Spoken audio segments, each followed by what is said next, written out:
የምን ፊት ነው የምታወሩት እንዴ? የምን መልክ ነው የምን ቁመት ነው የምታወሩት? ሰላም ሰላም፣ ውድና የተከበራችሁ የኔ ቤተሰቦች፣ ያው እንደተለመደው ቪዲዮን ስትጀምሩ ሰብስክራይብ፣ ላይክ እና ኮሜንት እንዲሁም ኮፒ ሊንክ ሼር በማድረግ ለብዙዎች እንዲደረስ አድርጉ። ዛሬ እንኳን የመጣሁት ቪዲዮ ለመስራት እንደኔ ፊት የተጣመመ አልተጣመመ እያላችሁ ለምትጨነቁ፣ ከዛ ውጪ ደግሞ ጎረቤት አየኝ አላየኝ ብላችሁ ለምትጨነቁ፣ ወይም ደግሞ ዩቲዩብ ለመስራት አንድ ሰው ምንድነው የሚያስፈልገው ወይም ዩቲዩብ ላይ ቪዲዮ ደፍሮ ለመቅረጽ ምንድነው የሚያስፈልገን ነው የሚለውን ሀሳብ ነው ይዤ የመጣሁት። ስለዚህ እንጀምራለን ማለት ነው። ወደ ጉዳያችን ወደ ቪዲዮ እና እንደኔ አሁን እንደኔ ሚዲያ ላይ ወጥቶ ማያቅ ሰው፣ ሶሻል ሚዲያ ላይ ብዙም ተሳትፎ የሌለው ሰው እንደኔ አይነት ሰው ነው ያልኩት እና ብዙም እንደዚህ እስክስታ ላይ ምናምን የሆነ ድራማ ላይ ብቻ የሆነ ቲክታክ ላይ ራሱ አንዳንድ ልጆች አላችሁ ጎበዝ የሆናችሁ ራሳችሁን በደንብ ሶሻል ሚዲያ ላይ የምትሰሩ ልጆች አላችሁ እና ከእናንተ ውጪ ነው ለኛ ለእንደኔ አይነቱ እፍረት ለሚያጠቃው ዛሬ ቆንጆ ቪዲዮ ይዤ መጥቼላችኋለሁ ማለት ነው። እና ምን ልላችሁ ነው፣ ቪዲዮ ለመቅረጽ ስልክሽን ልክ እንደኔ እንደዚህ አብርተሽ ቁጭ ታደርጊያለሽ። ከዛ በኋላ የፈለግሽውን አውሪ። ወላሂ እኔ ይሄን ቪዲዮ ከመቅረጽ በፊት ይሄ ቪዲዮ ከመሳካቱ በፊት 4-5 ጊዜ ኦፍ እያደረኩ የተወሰነ 3 ደቂቃ 4 ደቂቃ ከሄድኩኝ በኋላ እየተወኩት የሆነ ነገር እያወራሁ የሆነ ነገር የተሳሳተ መልሼ እሱን አጠፋና ድጋሚ እቀርጻለሁ። ድጋሚ እያልኩ ነው ለዚህ ቪዲዮ የደረስኩትና ስለዚህ ምንም የሚያስፈራሽ ነገር የለም። የሆነ ቦታ ቁጭ ትያለሽ፣ እንደዚህ ታወሪያለሽ። ለማን ነው የምታወሪው? ለስልክሽ ነው የምታወሪው፣ ለካሜራሽ ነው የምታወሪው። ስለዚህ በመጀመሪያ ደረጃ ዩቲዩብ ለመስራት ቪዲዮ ወሳኝ ነው። ገባችሁ? አሁን የሰው ቪዲዮ በሰው ቪዲዮ ብሰራ ምንም ችግር የለውም ወይ ለምትሉ ልጆች ከዛ በኋላ ያመጣበታለሁ። ግን የራሳችሁን ቪዲዮ ብትሰሩ የተሻለ ነው። እኛ አሁን እንደው ሶሻል ሚዲያ ነው ስለተባልን ወይም በቪዲዮ ነው የምትወጪው ስለተባልን ነው እንጂ የምንፈራው የትና የት አየር አቋርጠን የትና የት በረሃ ምናምን አቋርጠን ሰው ሀገር ሄደን እንሰራለን። የሚያስፈራ ቢሆን እሱ ያስፈራ ነበር እና ስለዚህ ምንም አትፍሩ፣ ተለማመዱ። እንደኔ 4-5 ጊዜም ቀርጻችሁን ቢሆን እየደለታችሁ የመጨረሻ ውሳኔ ላይ መድረስ ትችላላችሁ። በዚህ መንገድ ገንዘብ የሚገኝ ከሆነ በዚህ መንገድ ብር የሚሰራ ከሆነ ለምንድን ነው የማንሰራው ነው? ለምን? ጥያቄ ይሄ ነው። ከዛ ውጪ ደግሞ ምንስ የሚያስፈራ ነገር አለ?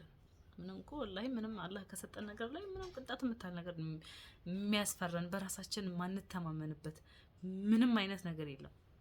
እና ቪዲዮ በራሳችሁ ወጣችሁ ብትሰሩ ይመከራል፣ ለዩቲዩብ ለክፍያው ማለት ነው። ከዛ ውጪ ደግሞ በሰው ቪዲዮ ደግሞ እያላችሁ መጠየቅ ልጆች አላችሁ። በሰው ቪዲዮ ደግሞ ለመስራት በሰው ቪዲዮም ቢሆን ቀጥታ ከቲክታክ ወይም ከሆነ ሶሻል ሚዲያ ላይ አምጥታችሁ ፖስት አይደረግም። አትፖስቱትም ወይም አትለቁትም ዩቲዩብ ላይ። ለምን?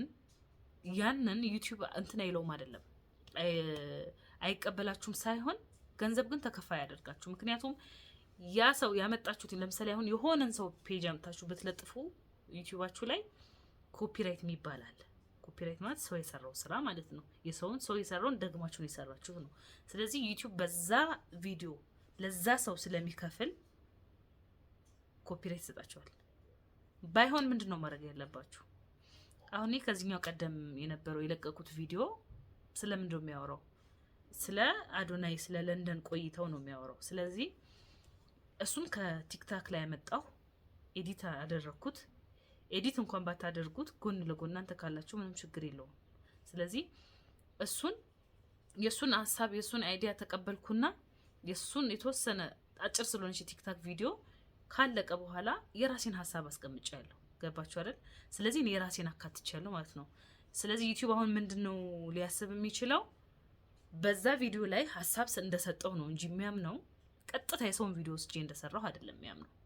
እንደዚህ በትንንሽ ነገር መሸወት ትችላላችሁ። በትንንሽ ነገር መሀል ላይ ፎቶ በማድረግ በቪዲዮ እንደዚህ መውጣት ራሱ ባትፈልጉ ግን እኔ ግን መውጣት የማትፈልጉ የሚባል ነገር ማለት ብዙም ለማሳመን ካልሆነ በስተቀር ብዙም አይዲያው ደስ አይልም። ለምን መሰላችሁ? ሲጀመር ዩቲዩብ ላይ የምንመጣው ዩቲዩብ የምንከፍተው የምንሰራው ምናምን ገንዘብ ለመስራት ነው።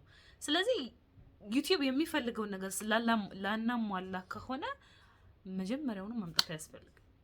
በቪዲዮ ለመውጣት የሚባል ነገር ብዙም አያስማማኝም ማለት ነው። ስለዚህ አይ ምትሉ ከሆነ ኤዲቲንግ ላይ እንዳልኳችሁ ፕሮፌሽናል ወይም ጎበዝ ከሆናችሁ ወይም ደግሞ የምትሞክሩ ከሆነ የሰውን ቪዲዮ ጎን ለጎን እያደረጋችሁ መስራት ትችላላችሁ። ግን እስከመቼም አይዘልቅም ነው። ያንን ለማድረግ ጎበዝ መሆን መቻል አለባችሁ። ማትሰለቹ ሰዎች መሆን መቻል አለባችሁ።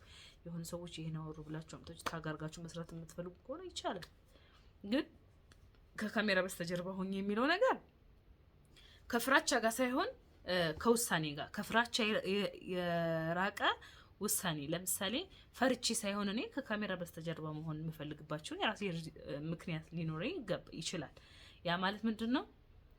በቃ ቪዲዮ ላይ በአጠቃላይ መውጣት አልፈልግም ነው እንጂ መፍራት ጋር አይደለም። መፍራት ጋር የምትፈሩ ፈርታችሁ ከሆነ ከካሜራ በስተጀርባ የምትሆኑት ያ ትልቅ ሽንፈት ነው የሚሆነው። ግን አትፈልጉም ከሆነ ከካሜራ በስተጀርባ ሆኖ በጣም በሚሊዮን የሚከፈላቸው ሰዎች አሉ ዩቲዩብ ላይ። ስለዚህ እንደዛ መስራት ይቻላል።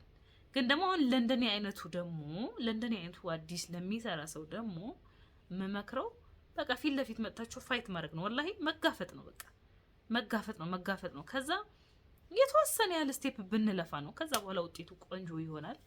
ስለዚህ የሰውን ቪዲዮ መስራት የምትፈልጉ ከሆነ በዛ መልኩ ጎን ለጎን ወይም ደግሞ ቪዲዮ እስኪያልቅ ጠብቃችሁ ፕላስ አድ ማድረግ ትችላላችሁ። ወይም ደግሞ መጨረሻ ላይ እናንተ የሆነን ነገር መጨመር ትችላላችሁ። በመሀል ላይ ሰብስክራይብ፣ ላይክ እና ኮሜንት እያደረጋችሁ ከዛ ውጪ ደግሞ ቪዲዮን ስሰሩ አሁን የተጠቀምኳቸውን ሰብስክራይብ፣ ላይክ ምናምን ሼር ምናምን አድርጉ የሚሉትን መሀል ላይ ቪዲዮ መሀል ላይ መጨመር። ለምን ሰው ቪዲዮአቸውን ያያል እንጂ ላይክ የማድረግ ሰብስክራይብ፣ ኮሜንት የማድረግ ብዙም ትዝ አይለውም። ስለዚህ ሲያዩት ግን ቪዲዮ ላይ ያርጋችሁላቸው ሲያዩት ግን በተደጋጋሚ ሲመጣባቸው ያደርጉታል። ለምን ያስተውላሉ ማለት ነው። ብዙ ጊዜ በማየት ስለሆነ ምናምነው እና በዚህ መልኩ ቪዲዮ መስራት ትችላላችሁ። ምንም አትፍሩ። ምንም የሚያስፈራ ነገር የለም። ከዛ ውጪ በቀጣይ ቪዲዮ የምመጣላችሁ በምን መሰላችሁ? ቪዲዮ እንዴት መልቀቅ እንዳለባችሁ ስትለቁ አብዛኞቻችሁ የህፃን አርጋችሁ ነው የምትለቁት። የአዋቂ ሳይሆን የህፃን እያረጋችሁ ነው የምትለቁት። ፕራይቬት አርጋችሁ የምትለቁት ልጆች አላችሁ። ፕራይቬታችሁን እንዴት ከፕራይቬት ማስወጣት እንዳለባችሁ፣ ላይቭ እንዴት እንደምትገቡ፣ እንትናችሁ ርዕስ እንዴት እንደምትጽፉ፣ ዲስክሪፕሽን ላይ ምን እንደምታስቀምጡ፣ እንዴት ተምኔል እንዴት እንደምታደርጉ ምናምን እነሱን በቀጣይ ቪዲዮ መሰራ ይሆናል። ምክንያቱም ቪዲዮ በጣም ይረዝምባችኋል። ስለዚህ የምትፈልጉት ነገር ካለ ሀሳብ አስተያየታችሁን ኮሜንት ሴክሽን ላይ ማስቀመጥ ትችላላችሁ። የምትፈልጉትን ጥያቄ እኔ ኮሜንታችሁን ባነበብኩ ጊዜ ኮሜንታችሁን እመልሳለሁ። ከዛ ውጪ ደግሞ ሌላ ምን ማለት ፈልጋለሁ መሰላችሁ? ፎዚያ ዩቲዩብ በአማርኛ ፎዚያ፣ በእንግሊዝኛ ዩቲዩብ ወይም ኢትዮ 16 ኢትዮ በእንግሊዝኛው ማለት በአማርኛ መሆን ይችላል። 16 የሚለውን የዩቲዩብ ፔጅ በደንብ አድርጋችሁ ጎብኙት። ስፔሻሊ ደግሞ በአማርኛ ፎዚያ በእንግሊዝኛ ዩቲዩብ እሱን ፔጅ በደንብ አድርጋችሁ እዩ። ወላሂ በጣም የተለፋበት ፔጅ ነው። በዛ ላይ ደግሞ በጣም በሚገባን መንገድ ቪዲዮዎች ይሰራሉ። በጣም የቢዝነስ ቪዲዮዎች ይሰራሉ።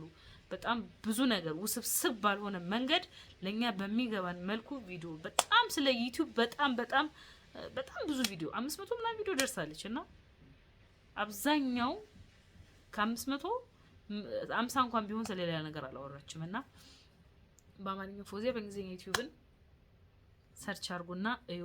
እዛ ላይ መማር የምትፈልጉትን ነገር መጠየቅ ይችላላችሁ። ከዛ ውጪ ስለ ዩቲዩብ አከፋፈት ሞክራችሁ ያቃታችሁ ልጆች እኛ በግል እንከፍትላችኋለን።